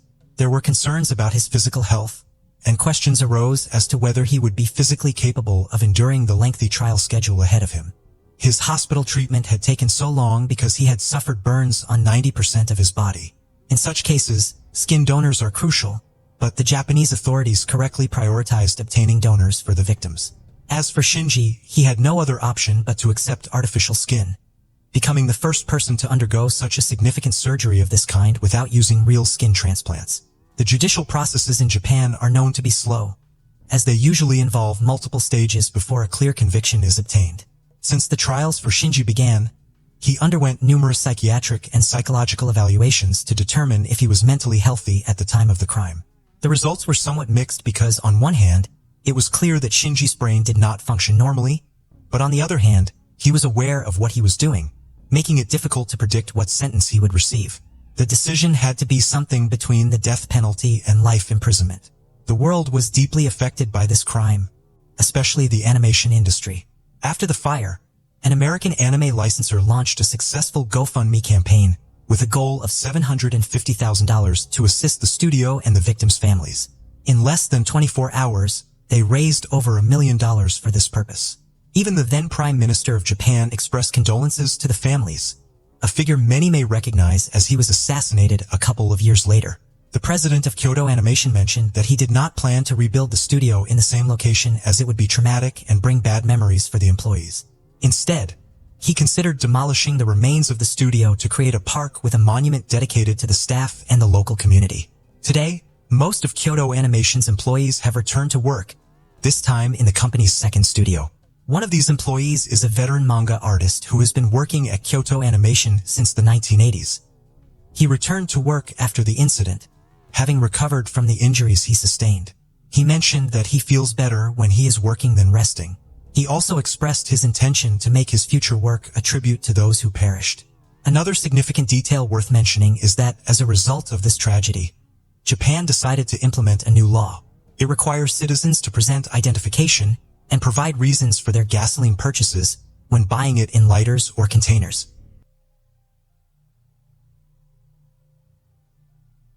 The case of Peyton Lutner Morgan Geyser is seen as different at school because of her passion for horror stories. She spent her time on special websites and wrote creepy tales in her diary, which left her without friends. Other kids didn't want to befriend her, and she didn't make an effort to connect with them. In 4th grade, she befriended a kind girl named Anissa, and that was her first best friend. Initially, Anissa wasn't interested in being friends with Morgan. However, Morgan was thrilled to finally have a friend, and they started spending a lot of time together. In October 2013, they met another girl named Peyton, and the three of them became friends at school. Anissa was a typical student who did well academically and was favored by teachers, leading many classmates to seek her help with homework. Despite their friendship, Peyton and Morgan often clashed. Morgan found Peyton aggressive and unpleasant, while Peyton felt similarly about Morgan. Then Morgan and Anissa grew very close due to their shared love of horror stories. However, Peyton didn't like that. She mentioned her concerns to her parents, and they advised her to stay away from friends who were obsessed with horror stories. They believed that Morgan and Anissa were a bad influence on Peyton. Despite her parents' warnings, Peyton chose to stay in touch with Morgan and Anissa, unaware of the danger that was about to unfold. On May 31, 2014, Morgan, Anissa, and Peyton went to the park for a picnic to celebrate Morgan's 12th birthday. Later, a cyclist found Peyton bleeding and called 911. An ambulance rushed her to the hospital and doctors worked hard to save her life. Peyton had suffered 19 stab wounds to her arms, legs, and torso. The police launched an investigation into the brutal attack and determined that she had been in the park that day with Morgan and Anissa. Morgan and Anissa were all 12 years old, just like Peyton. Because of their age, the police tried to question them gently to avoid causing any trauma. Morgan was sweet and answered the questions calmly and honestly. She inquired about Peyton's condition and whether she was dead. When the investigator asked why Morgan had hurt her best friend, Morgan replied that it was necessary. She shared that the crime had been premeditated. 6 months prior, they had planned it carefully, but they couldn't do it until May 31st. On that day, they played video games, dressed up, and had fun, then prepared to go to the park. Peyton noticed that Morgan had packed a backpack for the trip, which contained clothes and granola bars. When Peyton asked why they needed supplies, Morgan said it was in case they wanted a snack. And in the backpack, there were also pictures of Anissa's parents and Morgan's parents. They took these photos with them because they weren't sure if they would be able to return home. No one witnessed Anissa putting a knife in the bag. The group first played on the playground, then went to the restroom. While there, Anissa and Morgan whispered to each other. Then, Anissa told Peyton to go into a stall, although Peyton was confused about why. Anissa and Morgan had a different motive. They believed it was easier to harm someone in a dream since a person doesn't resist, making the act simpler. They pushed Peyton into a stall and backed her into a corner. Morgan reminded Anissa of their agreement that she would be the one to perform the act. They hit Peyton's head against the wall and then stepped out of the stall to plan their next move. They returned to Peyton and suggested playing hide and seek, with Morgan being the seeker. Anissa instructed Peyton to lie down in the bushes to hide, which was actually their intention all along. They began to push Peyton down, and Anissa gestured to Morgan for her to lie flat. Morgan then signaled that Anissa should stab her. Anissa knocked Peyton down to the ground, and then Morgan rushed over and tried to take charge. Morgan insisted she could handle it alone, claiming she knew the weak points to attack because she had watched the movie Doomsday. However, Anissa would not agree, and they started arguing about who was going to kill Peyton. Morgan believed Peyton was too distracted by the flowers to hear their conversation. In that moment, Anissa stabbed Peyton with a knife and then handed the weapon to Morgan. Morgan then jumped on Peyton and began to stab her repeatedly. Anissa stepped back to watch as Morgan continued, and afterward, Morgan walked away from the scene covered in blood. In distress, Peyton screamed that she had trusted them and that she hated them. Anissa simply told her to lie down quietly. Peyton tried to stand up but was unsuccessful. She fell down and said she couldn't breathe and couldn't see clearly. In distress, she begged Anissa and Morgan for help. Morgan approached her and attempted to clean the blood off her body with leaves, but it was ineffective. Peyton asked Morgan not to touch her. They pretended to go for assistance, but actually ran away, leaving her there to die. They went to a Walmart, where they entered the restroom to wash the blood off their hands and tried to remove the stains from their clothes, but they were unsuccessful. During questioning, Morgan expressed uncertainty about whether she wanted to see her parents, which might indicate issues at home. Morgan revealed that Anissa had convinced her that Peyton needed to be killed to appease the fictional character Slender Man. Otherwise, he would harm their families, and they felt compelled to act. Morgan admitted that she understood what they were doing, but she didn't want to upset Anissa. Slender Man is a fictional character, tall and faceless, known for abducting children. Morgan and Anissa were obsessed with him and wanted to be his assistants, believing they could prove his existence. They fantasized about living in his mansion in the forest, not realizing he was just a made-up character. They were convinced that they had seen him in real life. Anissa was very emotional during the interrogation, struggling to hold back her tears. She explained that both she and Morgan heard voices, which led them to commit their actions. Anissa stated that in December 2013, Morgan suggested they become assistants to Slender Man, and Anissa agreed. Morgan claimed she made a deal with Slender Man, asserting that they needed to kill Peyton to avoid him coming after them and their families. For this reason, they were forced to kill their friend, Peyton. They talked about the case on the bus ride to school, discussing it in whispers so as not to be overheard. They were aware that their plan was dangerous. Anissa mentioned that Morgan brought a knife, which she tucked into her belt under her sweatshirt. This contradicted Morgan's own account, which said the knife was in Anissa's backpack. According to Anissa, all the stabs were performed by Morgan, insisting she did not participate because she considered herself a good person and was too squeamish about blood. However, her clothes had blood stains, making her statement seem unconvincing. They exchanged blame for the incident. After leaving Walmart, they walked to a national park in Wisconsin, believing that Slender Man lived there. Anissa claimed to have seen him. She described him as a tall man in a suit with no face, just a white mask. Anissa said that on the way, they argued because they felt guilty towards Peyton, whom they left behind in the woods. They began arguing about their actions. They realized that returning home would lead to their arrest. Anissa regretted the incident, while Morgan remained calm and unrepentant during the interrogation. When questioned, they revealed that they had initially planned to kill Peyton while she was sleeping to avoid facing her. They considered taping her mouth to prevent her from screaming and then running away, but ultimately decided against it because they didn't want to involve their families. After the police placed Anissa and Morgan on the wanted list, a passing driver spotted them and reported their location. Consequently, they were apprehended just 30 minutes after Peyton was found in the forest. In a backpack belonging to them, authorities discovered bars, a diary, photos of their families, and a knife with blood on it. A search of their computers and phones revealed that Morgan had looked up phrases like how to hide a murder, guilt for murder, what happens if get caught for murder, and can you be arrested for murder in self-defense. This evidence indicated that they had planned the crime and researched how to execute it. During the investigation, it was discovered that a student had informed the school counselor about overhearing Anissa discussing her desire to become Slender Man's assistant, which involved killing someone. The school counselor reportedly did not investigate this incident. The police located the counselor, and she denied these allegations. Several classmates told the police that Anissa had invited them to join her plan and suggested killing a friend. However, at the time, they did not pay attention and did not report this.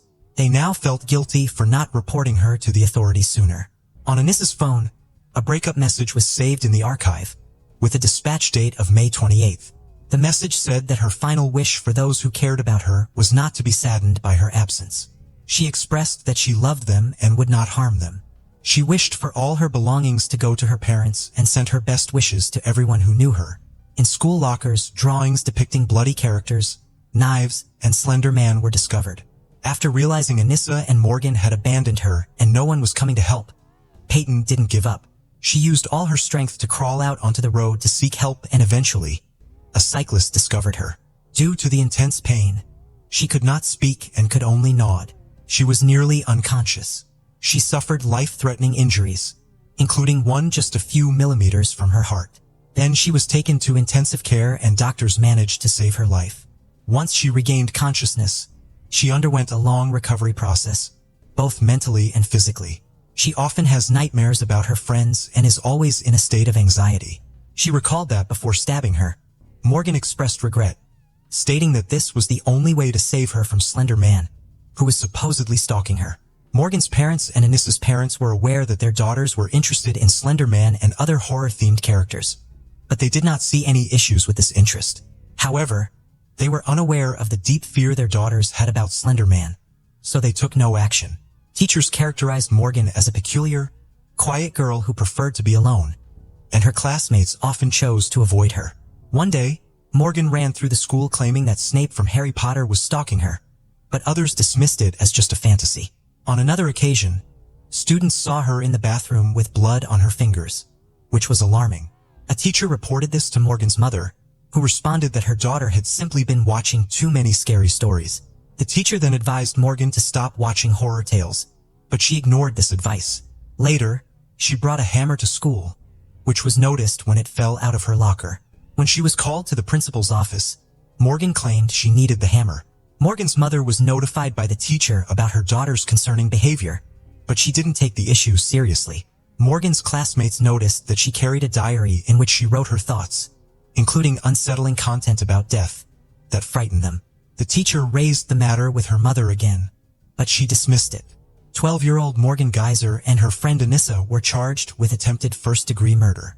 During the trial, Anissa said she felt the situation was not serious, thinking that she and Morgan were merely playing a game.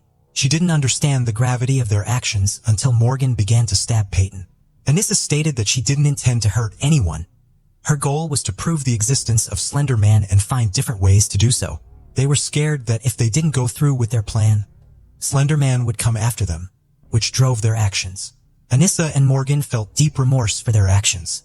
Morgan was diagnosed with early-stage schizophrenia, a condition that was later determined to be hereditary, as her father also had the illness. She pleaded guilty, but under a plea agreement, she was found not guilty by reason of mental illness. Consequently, she was sentenced to 40 years of treatment in a psychiatric hospital. Anissa also pleaded guilty to being an accomplice in attempted premeditated murder. However, the jury found her not guilty due to mental illness, concluding that she could not differentiate between reality and her fantasies. She received a sentence of 25 years of treatment in a psychiatric hospital. In the summer of 2021, the court approved Anissa's request for early release after doctors confirmed that she no longer posed a threat to herself or others. On September 13, 2021, 19-year-old Anissa was released from the psychiatric hospital. She now lives with her parents and intends to continue her education and seek a part-time job. Anissa is under constant GPS surveillance and her internet activity is monitored to prevent her from visiting horror story websites. Additionally, she is prohibited from consuming alcohol, using drugs, possessing weapons, and contacting Peyton and her family. Peyton is now 19 years old. She has graduated from school and enrolled in university to study medicine. Although she currently has no friends, she is dating a guy. Crystal Perry had been born on August 23, 1963, in Rumford, Maine, the youngest of 10 children. Her parents had faced significant difficulties providing for their large family, leading Crystal and her siblings to grow up independent. Crystal and her siblings had always wanted to build their own lives as soon as possible. They eventually moved to different cities and states in search of new opportunities. Had met her future husband Tom in high school. Crystal and Tom married and initially moved to California, but Crystal soon discovered that life in the city was not right for her. After a year and a half, they decided to return to Maine, settling in the small town of Bridgeton, about an hour from Crystal's hometown of Rumford. Crystal found a job at a local shoe store while Tom worked various odd jobs. Crystal and Tom's lives took a new turn when Crystal became pregnant and they welcomed daughter Sarah. Although Tom was initially excited to become a father, Sarah's arrival complicated Tom's relationship with Crystal. Tom began spending more and more time at a local bar, spending almost all of their limited income on alcohol. One time, he even took the money Crystal had saved to buy alcohol, leaving them with almost nothing. As Tom's drinking habits worsened, the family did not have enough money for basic needs, including food. Finally, Crystal decided to file for divorce. After the divorce, Tom occasionally saw Sarah, but he was largely absent from her life. The situation got worse when Tom got a new girlfriend and she started harassing Crystal. This girlfriend would call Crystal, make threats, come to her house, and cause provocations, all because she was upset with Crystal's past relationship with Tom. Crystal's fears for Sarah's safety grew and she became hesitant to let her daughter visit Tom, worried that Tom's new girlfriend might actually harm Sarah.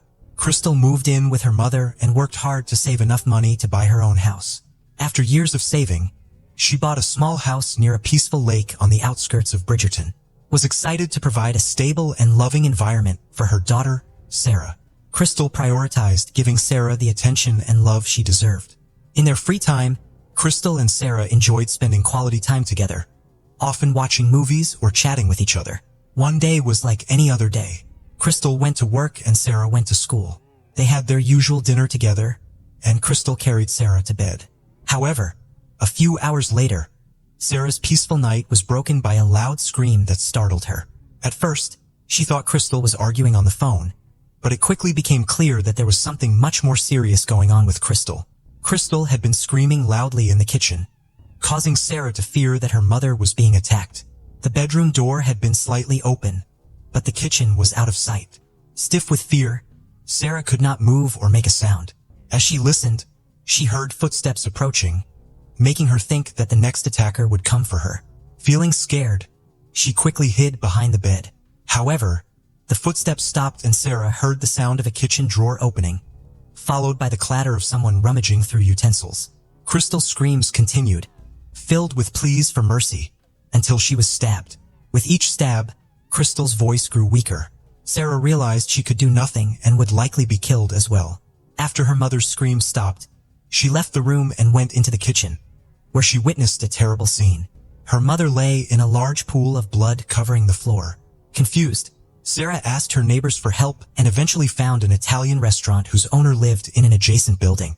They opened the door for Sarah and called 911 to report the incident. The officers immediately went to their home. Upon arrival, officers witnessed a gruesome scene. The kitchen was covered in blood, including the floors, walls, and kitchen appliances. Crystal had died, and medical experts determined that Crystal had lost too much blood. Police found a handprint on the front door glass, possibly Sarah's. No other fingerprints were found, but there were many bloody shoe prints on the kitchen floor. Investigators took photos to determine the shoe size and model, assuming they belonged to the killer. A trail of blood led to Sarah's bedroom but suddenly stopped as if the killer had changed his mind. One particular detail caught the detective's attention. The killer had tried to wipe away some blood on the floor. With the blood stains spreading, this effort seemed futile. Further investigation revealed that some of the drops of blood on the floor were irregularly shaped, suggesting they had fallen from the knife. This led investigators to believe that drops of blood might have flown out of the knife during the attack. Investigations showed that, in addition to the initial drops of blood, other drops of blood on the floor appeared to have fallen at a 90-degree angle, suggesting they originated from a higher point. Detectives suspected these drops might belong to the perpetrator, who might have been injured during the crime. Further supporting this theory, the trail of blood drops led directly to a roll of tissue. This showed that the perpetrator used a tissue to stop the bleeding before hastily leaving the scene. Autopsy results showed that Crystal's body had suffered more than 50 stab wounds. The murder weapon, possibly a kitchen knife, was not found at the crime scene, suggesting the perpetrator might have brought it with him. An important detail revealed that the force used was so great that part of the knife broke and was stuck in Crystal's body. The investigation also found evidence of a previous sexual assault. As a result, medical experts were able to collect and analyze the perpetrator's semen along with the blood samples obtained, sending both for further laboratory testing. However, there was a problem. The local DNA laboratory was severely understaffed due to funding problems, leading to a significant backlog. As a result, detectives had to begin the investigation without forensic evidence, which would take at least 6 months to process. The investigation began by ruling out robbery as a motive because nothing was missing from the house. Furthermore, there were no signs of forced entry, so the police suspected that the victim had arbitrarily opened the door to let the perpetrator in. Since she was wearing pajamas, it was unlikely that she was expecting visitors. Detectives came up with 2 theories. Either the victim knew her killer or someone she didn't know knocked on her door and convinced her to let them in under false pretenses. To pursue this lead, detectives turned their attention to the only witness, Sarah, who was undergoing a medical examination at the hospital. The police began questioning Sarah about the killer, and she explained that she had stayed in the bedroom until the incident was over. However, the police were a bit skeptical about her story. They asked her how she knew her mother had been attacked with a knife, and Sarah replied that it was obvious. Despite her reaction, detectives continued to pressure her, suspecting that she might have been withholding information and might have seen the perpetrator. During the first 3 days after the murder, police questioned Sarah 18 times in the hope that her story would change. However, she always maintained that everything happened as she initially described. Meanwhile, detectives pursued other leads and achieved their first breakthrough. They discovered a pair of boots at a local shoe store whose sole pattern resembled bloody footprints found at the crime scene. Additionally, they learned that Crystal had been harassed by Teresa, Crystal's ex-husband's girlfriend. Despite evidence that the killer was a man, the police decided to investigate Teresa, considering her history of threatening to kill Crystal. Maybe Teresa had found an accomplice to commit the crime. However, detectives found no evidence to support this theory. Further investigation revealed that Crystal was in a relationship with a man named Dennis at the time of her death. The two had met 2 years ago when Dennis started working at the shoe store. Dennis and Crystal began dating, and Dennis eventually proposed to her. Although Crystal accepted, they never married. Their relationship was tense, with frequent arguments and Dennis engaging in aggressive behavior, such as breaking objects and banging on walls. However, there was no evidence that he ever physically harmed Crystal. The day after Crystal's murder, detectives visited Dennis at his home. When they asked if he had left the house the night before or if he had seen Crystal, Dennis immediately asked if she was dead and then fainted. After regaining consciousness, he answered the detectives' questions. Dennis explained that he had planned to visit Crystal that evening but was delayed because he was helping a friend fix his car. When he later called Crystal, she said it was too late, leading to an argument in Dennis staying home. Police were able to verify Dennis' alibi, confirming that he had helped his friend that evening. Dennis also agreed to take a polygraph test, which showed no signs of deception, except when asked if he felt responsible for Crystal's death. He replied no, but the test detected his tremors. Additionally, detectives discovered that Dennis had the same shoe size as the killer, but no matching shoes were found in his house. Dennis agreed to provide a DNA sample but made a special request. Dennis had made a special request to the detectives. If they decided to arrest him, he had asked them to enter his workplace through the back door instead of the main entrance. He had explained that he did not want to disrupt the work environment or make noise in front of his colleagues because his boss had always treated him kindly. However, because he had continued to claim innocence, this request had raised suspicions. The police investigation had led to another important discovery. They had contacted Crystal's best friend, who lived in another town, and she had revealed that Crystal had confided in her just weeks before the murder. Crystal had expressed her fear towards Dennis, saying their arguments had escalated and had become more and more heated. Dennis' behavior had also become more and more aggressive, causing Crystal to consider ending their relationship. However, she had hesitated to do so because she was afraid of his reaction. Detectives had also interviewed one of Crystal's co-workers, but she had not provided any useful information during their conversation. However, as soon as the police had left, Dennis had gone to the person's workplace and had begun asking about her conversation with the detectives. The police investigation had continued despite the lack of evidence against the initial suspect, as DNA test results would have taken several months to process. Meanwhile, they had pursued other leads. A strange tip had led them to a local man named Donnie, who had allegedly bragged about killing Crystal while drunk at a party. However, when questioned, Donnie had claimed to have no memory of the party and had denied any involvement in the murder. The police investigation into Crystal's murder had had difficulty finding any concrete clues. In an effort to uncover new information, Crystal's family had offered a $10,000 reward and had distributed flyers around town. However, Teresa, Crystal's ex-husband's girlfriend, had been seen repeatedly tearing up these flyers, raising suspicions. The ex-husband, Tom, had been thoroughly investigated, but had eventually been ruled out as a suspect due to his severe alcoholism. His heavy daily drinking had made it unlikely he would commit a crime, and he had had no clear motive. Police had also investigated 2 other men Crystal had dated after her divorce, but had found no evidence linking them to the crime. All 3 men, including Tom, had provided DNA samples to be sent to a laboratory for analysis. 9 months after the murder, the lab results had finally come in, but they hadn't matched any of the suspects, including Dennis. This had left detectives with no new leads. They had asked to take Dennis's DNA sample again for further testing, but the results had still been the same. The investigation into Crystal's murder had hit a dead end, causing detectives to reinvestigate their only witness, Sarah. They had suspected that Sarah might be hiding information or that a traumatic experience had caused her to repress memories of the killer. To question her further, police had gone to Texas, where Sarah was living with her aunt. Polygraph tests had been administered to Sarah, but the results hadn't shown any deception. Despite this, investigators had continued to question her for days, asking the same questions over and over again. However, Sarah had always maintained that she had not seen the killer. The case had remained unsolved for several years. Police had continued to interview potential suspects and follow up on leads, but to no avail. The breakthrough had come in the late 1990s with the introduction of the FBI's DNA database. Investigators had uploaded the killer's DNA sample, but unfortunately, no matches had been found. The detective asked Sarah to work with a psychologist to try to recall any repressed memories of the crime. Even though Sarah agreed, the psychologist ultimately concluded that she really didn't remember anything and was telling the truth about not seeing the killer. The case remained unsolved for many years. Detectives continued to investigate but found no new leads.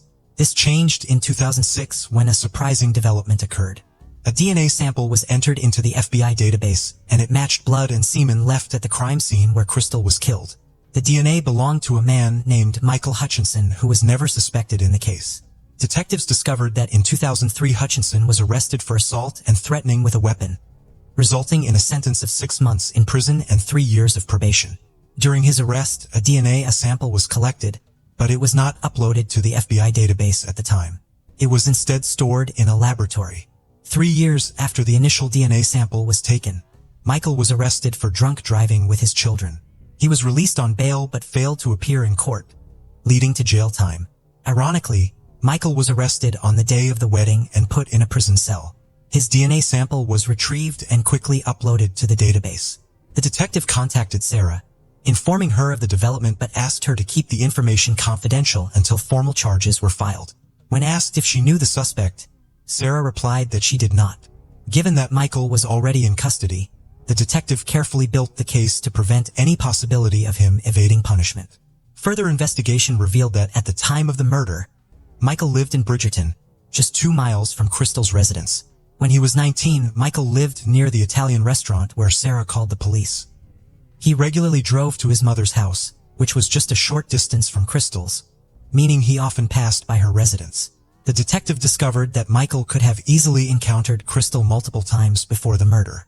When questioned in prison, Michael insisted he was not involved in Crystal's murder and denied knowing her, despite the presence of his semen and blood on her body at the crime scene. The detective found his denial unconvincing. During the visit to the prison, the detective observed the noticeable scar on Michael's palm. This was very significant because it was likely that Crystal's killer injured his hand during the crime. While this alone would not have been enough evidence in court, combined with DNA evidence, it contributed to Michael's eventual murder charge. According to the prosecution, Michael, an illegal drug user, saw Crystal as he passed her house on the night of the murder. He decided to assault her, leading to her death. While Michael refused to confess, the available evidence clearly showed that he was responsible for the assault and murder of Crystal. During the trial, an explanation was found for the murderer's lack of fingerprints at the crime scene. It turned out that Michael's job as a bricklayer was the reason. Over time, the constant wear and tear on his hands had erased the patterns on his palms, making it impossible for him to leave fingerprints. Michael presented testimony about his timeline to defend himself. He claimed he had met Crystal at a bar and they had returned to her place to have consensual sex. However, his story became suspicious when he described a strange man wearing a black motorcycle jacket breaking into the house, knocking him unconscious and killing Crystal. When Michael regained consciousness, he allegedly tried to fight off the attacker but had injured his hand. The attacker then fled and Michael also left the crime scene without a reasonable explanation. Michael's story was very unconvincing. The investigation revealed that the only shoe prints at the scene had belonged to Michael.